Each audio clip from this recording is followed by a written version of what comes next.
everyone, I'm Danielle Goss and welcome to this edition of your Third Age Health Brief.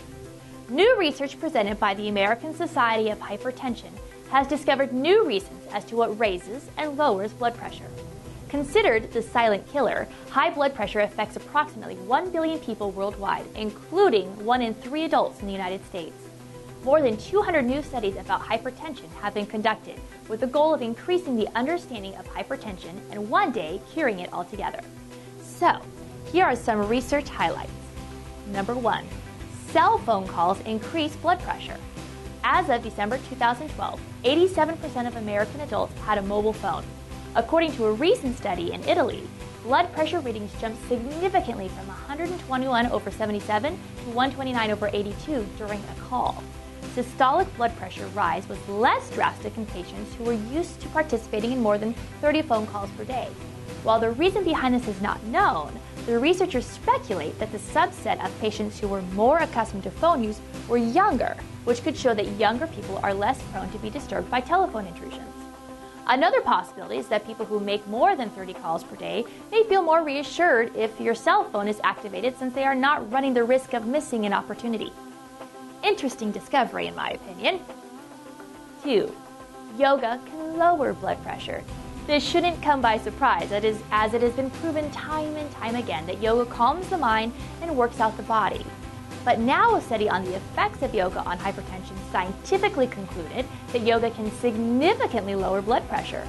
The 24-week study conducted at the University of Pennsylvania showed that people who practice yoga 2 to 3 times per week saw their blood pressure decrease on average of 3 points for both systolic and diastolic in a range from 133/80 to 130/77. Participants who only followed a controlled diet and did not practice yoga saw only a decrease of 1 point from 134/83 to 132/82. 3. Higher salt intake results in hypertensive results, but using other seasonings can curb desire. A new study done in Brazil shows that hypertensive people actually prefer more salt in their food than people with normal blood pressure levels. During the study of 44 adults aged 73 and older, participants were given 3 pieces of bread with varying amounts of salt on each. In this tasting, 68% of hypertensive and 31% of non-hypertensive patients preferred the bread with the highest concentration of salt. 15 days later, the patients underwent another taste test in which other seasonings had been added to the salted bread. In that case, only 14% of hypertensive and 0% of non-hypertensive patients preferred the bread with the highest salt content. Not only did this show that hypertensive patients prefer a higher salt, but that the across the board use of other seasonings diminished the preference for salt. 4. Healthier medical practitioners. Strive for healthier patients.